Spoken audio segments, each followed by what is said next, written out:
Dia 19 de novembro. Santa Isabel de Turingia. 1231.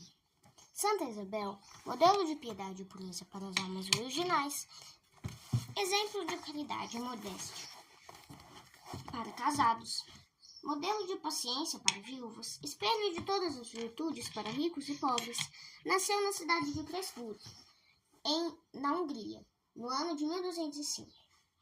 Era filha do rei André II, da Hungria, e de Gertrudes, duquesa da Caríntia. De acordo com o costume daquele tempo, criança de berço ainda foi prometida em casamento a Luís Landgrave de Turingia, na corte do qual passou a infância, para ser educada junto com o noivo, que também era ainda criança. Desde a infância revelou Isabel uma inclinação pronunciada à oração e às outras práticas de piedade. Com os anos cresceu-lhe a religiosidade e materna compaixão pelos pobres e necessitados. Embora vivesse numa corte esplendorosa, rodeada de tudo que o mundo pode oferecer, Isabel era inimiga de toda a vaidade, dos divertimentos ruidosos e das excrescências ridículas da moda. As visitas prediletas eram as que fazia à igreja, onde com o maior recolhimento se entregava à oração. O diadema cravejado de diamantes que lhe cingia a cabeça ao entrar na casa de Deus depunha, achando não convir a uma pobre criatura ostentar uma coroa de ouro na presença de seu Deus e Salvador, o qual, coroado de espinhos, morreu em uma cruz. O dinheiro que se lhe dava para gastos e divertimentos distribuía-o entre os pobres, pedindo-lhes que por ela rezassem. Igualmente bela e formosa de corpo como de alma, Isabel aborrecia tudo que pudesse, ainda de leve, macular a pureza do coração. Quando em 1216 morreu Landgrave Hermano, o filho noivo de Isabel, tomou as rédeas do governo. Muito dependente das pessoas que o rodeavam, principalmente da mãe Dona Sofia de Baviera, não pôde evitar que a noiva sofresse diversos vexames. Não consentiu, porém, na proposta de desmanchar os esponsais. Pelo contrário, deu à querida noiva as provas mais evidentes de grande e sincero afeto, e deixou-lhe toda a liberdade na prática das obras de caridade, de penitência e piedade. No ano de 1220 se efetuou com muita pompa o casamento de Luís e Isabel. Luís tinha 21 anos, Isabel apenas 15. Com o dia do casamento cessaram para a jovem princesa as perseguições, maledicências e mexericos da parte dos desafetos da corte, e começou uma época de verdadeira felicidade. Todas as noites passava algumas horas em oração, de joelhos no chão. Rigorosa contra si, tornou-se uma verdadeira mãe dos pobres e protetora dos aflitos. Em pessoa visitava os choupanes, distribuía mantimentos e roupas feitas pelas próprias mãos. Rezava com os agonizantes, preparava os mortos para o enterro. Como recompensa de tantas obras de caridade feitas no corpo místico de Cristo, o esposo, que voltava da caça, vendo-a dirigir seus pobres, pediu que mostrasse que trazia no manto, e viu os mantimentos transformados em lindas rosas brancas e vermelhas. E em outra ocasião, Isabel, tendo deitado no leito nupcial um pobre Lázaro, a Luísa apresentou-se no doente Nosso Senhor Jesus Cristo crucificado. Crescendo o número dos doentes, Isabel fundou uma hospital do castelo, onde todos os dias visitava os pobres protegidos, servindo de enfermos da vigia. Em 1221, recebeu Isabel a visita do pai, e tinha voltado de uma cruzada ao Egito. No ano seguinte, Luís e Isabel foram na Hungria para assistir ao segundo casamento do rei André. A primeira esposa, mãe de Isabel, tinha sido assassinada.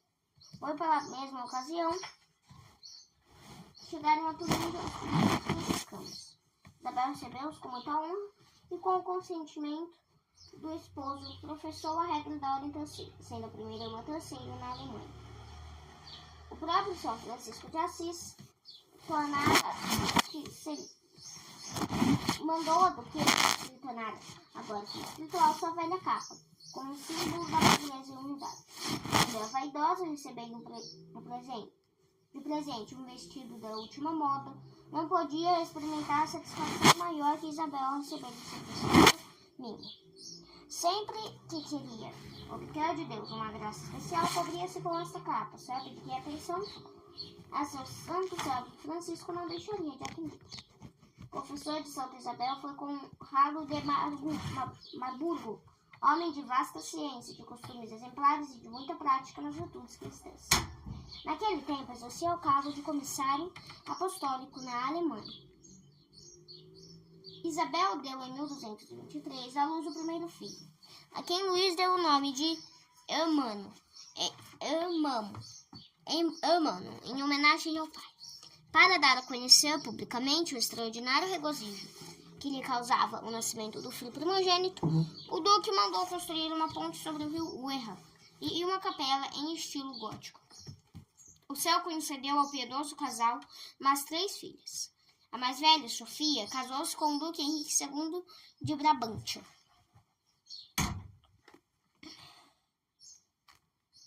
A segunda, igualmente chamada Sofia, veio a ser a abadesa no convento de Kitzingen. E a terceira, Gertrudes, nasceu depois da morte do pai e fez-se religiosa no convento de Altenberg, onde funcionou como abadesa. No fim do ano de 1225, até meado de 1226, esteve Luís com o imperador da Alemanha, na Alta Itália. Durante esse tempo, estava o governo nas mãos de Isabel. Na grande fome que coincidiu com esta época, a caridade da Santa Princesa não conhecia limites. Em Eisenach foram fundados 2 hospitais, um do Espírito Santo e outro de Santa Ana, um orfanato, a padaria de Wartburg, o castelo onde residia Santa Isabel, fornecia cada dia pão para 900 pobres. Os emolumentos de 4 principados foram por ordem já regente empregados para aliviar a necessidade do povo. É bem possível que Isabel tenha, naquela ocasião de extrema miséria, gasto perto de 64.000 florins, soma enorme para aquela época. Os empregados da corte não aprovavam a generosidade da duquesa, e ao regressar, o duque Luís denunciaram-lhe as liberalidades da esposa. Luís, porém, respondeu-lhes: deixai a minha boa Isabel dar quantas esmolas lhe aprouver, e ninguém a contraria no que fizer pelos necessitados. Para Isabel principiou um período de muito sofrimento. No ano de 1227, o imperador Frederico II afinal se dispôs a empreender a cruzada, que havia muito tinha prometido ao Papa. Com muitos outros príncipes, também o duque Luís recebeu das mãos de Cristo o Hildesheim, a flor de Cristo, nome que naquele tempo na Alemanha se dava à cruz. Prevendo a grande dor que com este desígnio haveria de causar a querida esposa, decidiu-se esconder a resolução até a hora da partida. Numa tarde, porém, quando Isabel se achava só com o marido, em encantadora familiaridade, sentado ao seu lado, teve a lembrança de meter a mão na bolsa, que pendia do cinturão de Luís. O primeiro objeto que encontrou foi o pano com a cruz vermelha, distintivo dos que tomavam parte na guerra contra os maometanos. O choque que levou ao ver este sinal da desgraça fê-la cair por terra sem sentidos. O duque Luís procurou acalmá-lo com palavras meigas e afetuosas, fazendo-lhe ver que era vontade de Deus que tomasse a cruz em defesa dos santos lugares. Depois de longo silêncio amargo pranto, disse Isabel: caro irmão, caso não seja contra a vontade de Deus, fica comigo. Mas ele replicou: deixa-me partir minha irmã, porque fiz um voto a Deus. Então ela, reanimando-se, fez o sacrifício e disse: pois bem, contra a vontade do Senhor não te quero reter. Deus te conceda a graça de fazer em tudo a sua santa vontade. Na hora da partida, Luís mostrou à esposa um anel, sobre uma safira, estava gravado o Cordeiro de Deus. Com o estandarte disse: sirva-te com este anel de sinal seguro e certo para tudo que me diz respeito. Luís partiu e bem cedo se realizaram os tristes pressentimentos de Isabel. Luís contraiu uma febre maligna e vitimou grande parte dos cruzados. Chegando a Otranto, já sentiu os primeiros sintomas da moléstia. Ainda pôde visitar a imperatriz de Holanda, mas a febre redobrou e o duque entregou a alma a Deus. Os cavalheiros que Luís tinha destacado para anunciar-lhe a morte na Turíndia partiram imediatamente. A Isabel acabara de dar à luz o quarto filhinho. A notícia infausta não foi comunicada à pobre viúva. A sogra, duquesa Sofia, dera ordens terminantes para que ninguém deixasse perceber a nora a desgraça de que fora vítima. Passado algum tempo, ela mesma se encarregou da dolorosa e delicada missão de pôr Isabel a par dos fatos. Foi um dia de martírio para a pobre Isabel. Deixemos, porém, falar o biógrafo. Acompanhado de algumas damas nobres e discretas, foi ter com a nora no seu aposento. Isabel recebeu-a com amabilidade, como de costume, sem adivinhar de modo algum o objeto da visita. Quando todas se tinham assentado, a sogra disse: Cobra ânimo, minha filha, e não te deixes perturbar pelo que aconteceu a teu marido e meu filho, pela vontade de Deus, a quem, como sabes, ele se havia inteiramente oferecido. Vendo a calma com que a sogra lhe dizia estas palavras, sem derramar lágrimas, Isabel não compreendeu a grandeza do infortúnio, e julgando que o marido tivesse sido prisioneiro, respondeu: Se meu irmão está cativo, com a ajuda de Deus e de nossos amigos, será brevemente resgatado. Meu pai, estou certa disto, virá em seu auxílio e será consolado. Mas a duquesa mãe prosseguiu logo, mostrando a ele: Minha filha, resigna-te e recebe este anel que te mandou, que, pois, infelizmente, morreu. Ah, senhora, exclamou Isabel, que dizeis? Morreu, respondeu, repetiu-me. Ao ouvir estas palavras, a jovem duquesa tornou-se pálida e depois corada. Deixando cair os braços sobre os joelhos e juntando as mãos com violência, disse com voz sufocada: Ah, meu Deus, eis que o mundo inteiro está morto para mim, o mundo e tudo o que tem de bom. Em seguida, erguendo-se desvairada, pôs-se a correr com todas as forças, através das salas e dos corredores do castelo, gritando como louca: Morreu, morreu! A sogra e as damas seguiram-na, tiraram-na da parede, a qual estava como que abraçada. Fizeram-na sentar e procuraram consolá-la. Logo, porém, começou a chorar e a soluçar com veemência, pronunciando palavras entrecortadas. Agora, repetia constantemente, agora perdi tudo. Perdi o meu querido irmão, perdi o amigo do meu coração. Ó, meu bom piedoso marido, morreste e deixaste-me na miséria. Como viverei sem ti? Ah, pobre de mim, desgraçada mulher. Console-me aquele que jamais abandona as viúvas e os órfãos. Ó, meu Deus, consolai-me. Meu Jesus, fortificai-me em minha fraqueza. Durante 8 dias só houve no castelo lágrimas e gemidos. Só quem teve um grande amor como Isabel sabe avaliar a dor da separação. Isabel era muito jovem, esposa e mãe muito terna. O marido era um dos homens mais perfeitos. Ambos unidos não somente pelo amor matrimonial, como também pela caridade fraterna, haviam vivido juntos desde pequenos. Afinal, o amor de Santa Isabel para com o esposo, além de ser natural, era cristão e divino. Albanstone.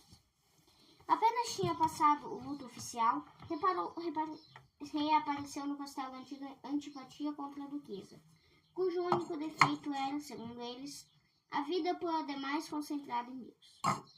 O cunhado mais velho, Henrique Raspe, mais tarde imperador da Alemanha, expulsou-a do castelo com os filhos. Em vão, a duquesa mãe Sofia se opôs a esta crueldade e clamava ao céu. Para justificar este ato bárbaro contra a viúva e os filhos, a quem havia jurado proteger, alegou muitos motivos, dos quais cada qual era mais injurioso. Isabel, a jovem viúva, com 5 chagas abertas no coração, desceu debulhada em lágrimas o morro do castelo, no mais intenso inverno. Se a expulsão foi uma brutalidade sem nome, coisa pior esperava Isabel em Zenache. Ela, que tinha semeado benefícios no meio daquela sociedade, não achou casa que lhe abrisse a porta. Ninguém lhe deu agasalho, com receio de cair no desagrado do duque Henrique. Afinal, encontrou abrigo num casebre onde se guardavam utensílios de cozinha e onde pernoitavam os porcos. O dono mandou retirar os animais a fim de dar lugar à duquesa de cozinha. a princesa real da Hungria, abandonada por todos, humilhada até ao último grau. Isabel experimentou uma grande consolação. As lágrimas secaram e a perturbação deu lugar a um grande sossego de espírito. E naquele lugar o mundo sentiu uma alegria sobrenatural. Quando à meia-noite ouviu o sino do convento franciscano tocar as matinas, para lá se dirigiu e pediu aos piedosos frades que cantassem até Deus Laudamus, em ação de graças. Terminado este canto, Isabel prostrou-se ao pé do altar agradecendo a Deus tudo o que lhe tinha mandado. No resto da noite permaneceu na igreja. Mas quando no dia seguinte os pobrezinhos dos filhos começaram a sentir o frio e fome, Isabel tentou novamente encontrar o coração que tivesse piedade de sua mísera sorte. Mas portas e corações estavam trancados. Afinal, encontrou agasalho na casa de um pobre padre, que, lembrado do dever da caridade cristã, desprezou as ameaças do landgrave, abrindo as portas à pobre expulsa. Intimado, porém, a abandonar imediatamente aquele abrigo, embora pobre, mas caridoso, obrigaram-no a hospedar-se na habitação de um dos fidedigos da corte, um dos seus mais desapiedados inimigos. Lá lhe foi designado um canto estreito, sem comodidade alguma, sendo-lhe, entretanto, negado o alimento necessário, combustível para aquecer-se.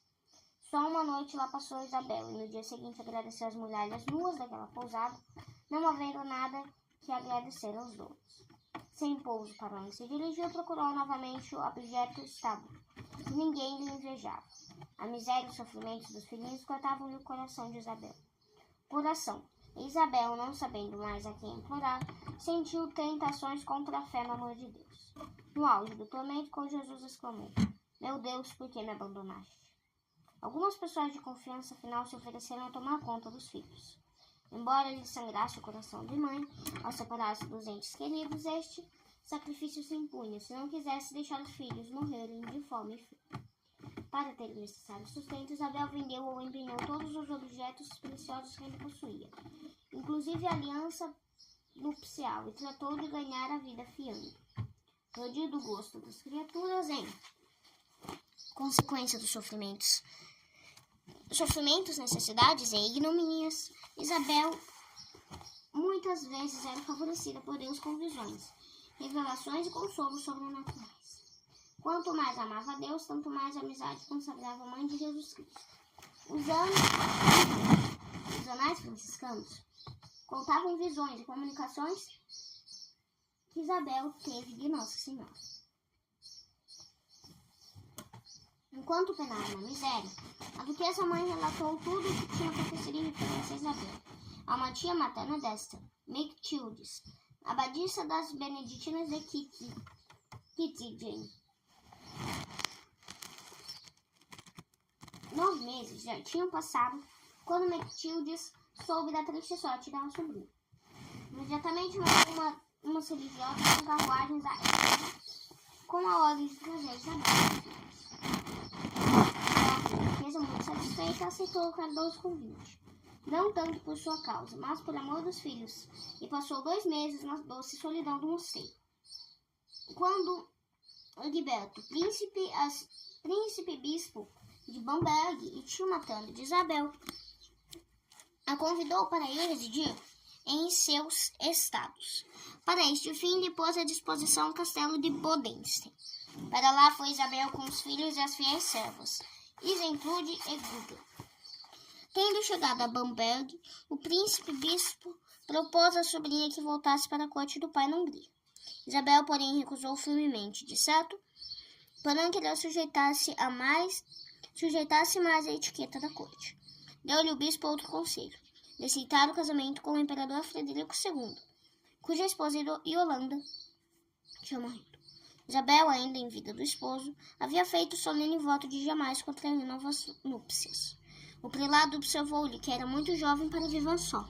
Recordou-lhe as perseguições que havia sofrido e que podiam se renovar quando ele viesse a faltar. Isabel, porém, em cumprimento de um voto, rejeitou todas as propostas de segundo matrimônio. Muitos dos companheiros do Duque Luís conseguiram chegar até Jerusalém. De volta para a pátria, trasladaram os restos mortais do falecido duque, os quais, com grande solenidade, foram depositados na igreja conventual de Reinhardtsbrunn. A confrontação do duque Henrique Raspe com os fiéis companheiros do falecido, principalmente com Rodolfo de Varguila, representante do rei da Hungria, foi dramática. Henrique reconheceu o mal que tinha feito e deu ampla satisfação na presença de toda a corte. O espetáculo da reconciliação, já para si sumamente comovedor, foi rematado a uma cena que revela toda a beleza da alma de Isabel. A única resposta que deu à confissão pública, o humilde do cunhado, foi lançar-se-lhe aos braços e desatar a chorar. Em seguida foi feito um ajuste entre bispos cruzados de Landgrave, segundo o qual Isabel e os filhos foram reabilitados em todos os direitos. A casa de Isabel, habitada por ela e as duas fiéis amigas Isentro de Guda, ambas irmãs terceiras, era uma casa religiosa onde se vivia só para Deus. Isabel empregava os rendimentos em obras de caridade, e com o trabalho das mãos ganhava o pago sustento para si e as companheiras. Vinha de Altenburgo a lã bruta. Isabel devolvia toda a fiada às religiosas que lhe pagavam o valor do trabalho. A mesa das 3 franciscanas era a mais simples possível e constava de alguns cozidos sem sal nem banha em água pura. O vestuário combinava perfeitamente com a pobreza da cozinha. Não satisfeita com as simples obras de caridade, Isabel levou à prática desta virtude ao verdadeiro heroísmo. Todos os dias visitava com as companheiras os hospitais, onde não só com as palavras consolava os pobres doentes, mas pensava-lhes as feridas, acariciava-os com carinho, chegando a beijar-lhes as úlceras. Os doentes abomináveis eram seus prediletos. Metia-os no banho, lavava-os com as próprias mãos, enjogava-os, fazia-lhes a cama, deitava-os como se fossem seus próprios filhos. Praticando caridade para com necessitados, Isabel não perdia de vista o bem da alma dos protegidos. Não só procurava aliviar as dores do corpo, mas tratava também de salvar a alma. Assim, cuidava escrupulosamente que todos os enfermos recebessem os santos sacramentos, sofressem com resignação e se preparassem para uma boa morte. Pela bondade e oração, como também pela energia, abriu a muitos doentes a porta do céu. Em numerosos casos, Deus recompensou a fé viva e incondicional de sua serva, com milagres aos mais estupendos. Era no ano de 1231, quando Isabel teve os primeiros avisos da morte próxima. Cristo apareceu-lhe de um modo que não lhe deixou dúvida sobre sua última viagem. Apesar do doce aviso de Jesus Cristo, Isabel sentia o tremor na alma, sabendo que em breve havia de comparecer na presença de Deus. Foi no dia 9 de novembro que Isabel fez a última confissão. Depois de ter conversado ainda com o confessor, assistiu à Santa Missa que no quarto foi celebrada. Em seguida recebeu a extrema-unção e a Sagrada Comunhão. O dia todo passou em silêncio profundamente recolhida. Pela tarde se lhe abriram os lábios e com muita vivacidade narrou o fato da ressurreição de Lázaro, como os evangelhos o relatam, e dissertou eloquentemente sobre as lágrimas de Cristo no túmulo de Lázaro, à vista de Jerusalém, em sua estada na cruz. As amigas, vendo-a neste estado, meio estática, começaram a chorar. Isabel, já agonizante, vendo-as tristes, disse-lhes: Filhas de Jerusalém, não chorei sobre mim, chorai por vós mesmas. Muitas palavras afetuosas dirigia-lhes, ainda repetindo a miúde: minhas queridas amigas. É a doutrina da Igreja que os espíritos maus perseguem os homens e a experiência a confirma. São Paulo afirma que Deus permitiu a um demônio para que o maltratasse e humilhasse. Não é para admirar que Santa Isabel tenha, na hora da morte, experimentado a influência maligna do inimigo das almas. Ouviu-se a Santa Isabel exclamar em voz alta: Foge, foge, espírito maligno, eu te arrengo. E pouco depois disse: Bem, ele se vai embora. Se o demônio veio para atormentar, não faltam os anjos que a consolaram e animaram. Os lábios da agonizante abriram-se e os assistentes ouviram sair da boca de Isabel uma doce harmonia. Era como se longe tocasse uma campainha ao pôr do sol. Não vistes os anjos que cantavam comigo? Perguntou Isabel. Fiz o que pude para cantar com eles. Perto da meia-noite, o rosto de Isabel se tornou de tal modo resplandecente que mal se podia encarar. A moribunda falou: Eis a hora que a Virgem Maria deu ao mundo o Senhor. Falemos acerca de Deus e do menino Jesus, pois está dando meia-noite. Eis a hora em que Jesus nasceu, em que foi deitado na manjedoura e em que criou uma nova estrela, nunca vista até então por ninguém. Eis a hora em que ressuscitou dos mortos e livrou as almas acorrentadas.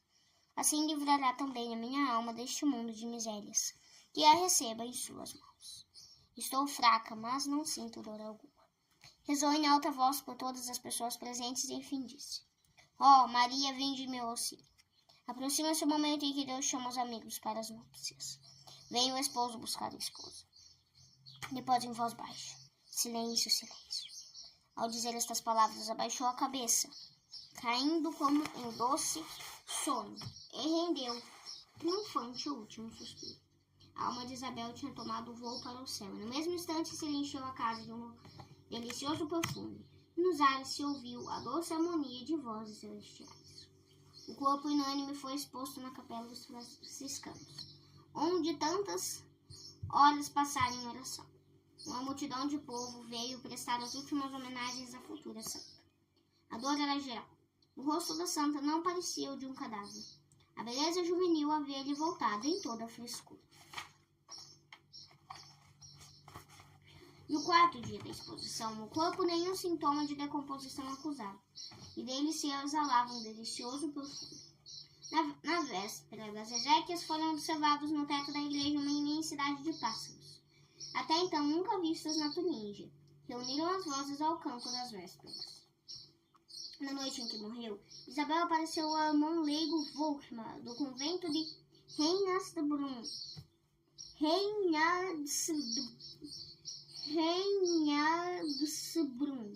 e curou-lhe a mão, que se tinha esmagado num desastre. No segundo dia depois das exéquias, um monge de Cister recuperou a saúde por intercessão de Santa Isabel, a qual tinha invocado com muito fervor.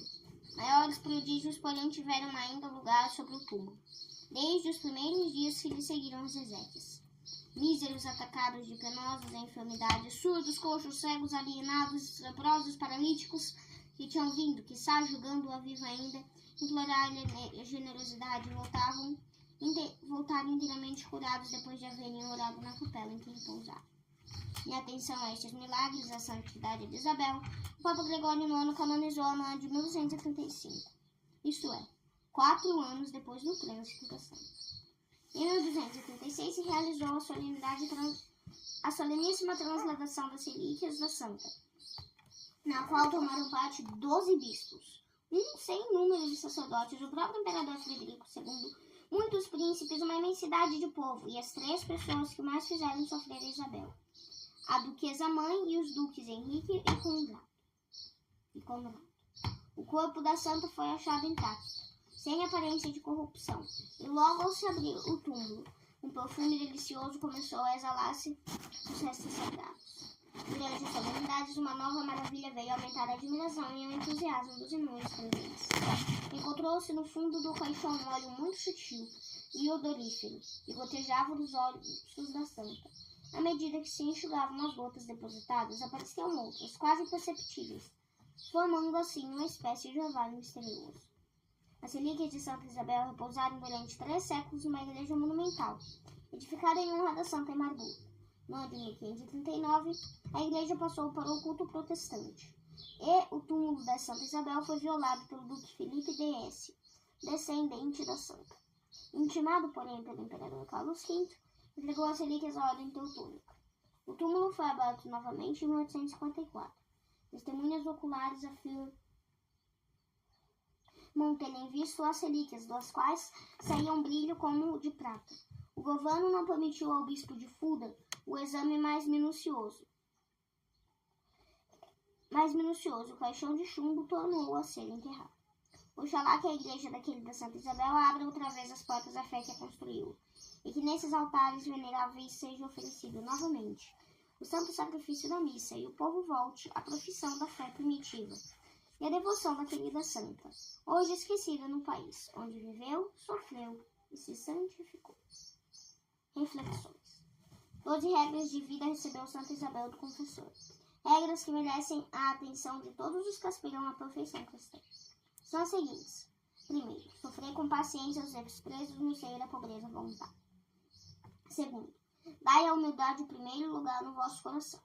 Terceiro, renunciai às consolações humanas e aos apetites da carne, pois que se preparam às almas os castigos eternos.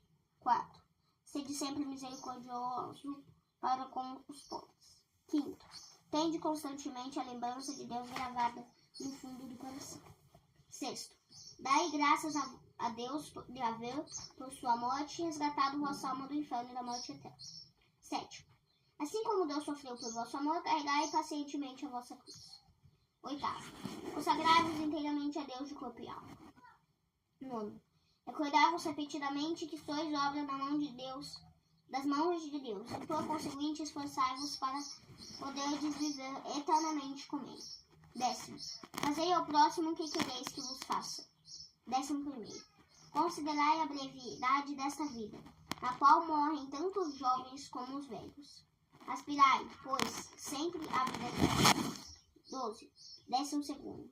Chorai sem cessar os vossos pecados e pedi a Deus que vos perdoe.